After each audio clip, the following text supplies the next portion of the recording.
ગીર સોમનાથ જિલ્લાના વેરાવળમાં છકડો રિક્ષા પલટી મારવાનો વિડીયો આવ્યો સામે।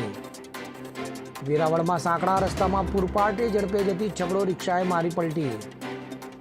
રિક્ષા ચાલક પૂરપાટ ઝડપે જતા રસ્તામાં આવેલ ઓટલા સાથે ટકરાતા રિક્ષાએ મારી પલટી। તો રિક્ષા પલટી મારવાના બનાવમાં રિક્ષા ચાલક થયો ઈજાગ્રસ્ત। રિક્ષા પલટી મારવાનો વિડીયો વેરાવળ શહેર હોવાનો લગાવવામાં આવ્યું પ્રાથમિક અનુમાન। હવે જુઓ દેશ દુનિયાની તમામ ખબરો તમારી આંગળીના ટેરવે।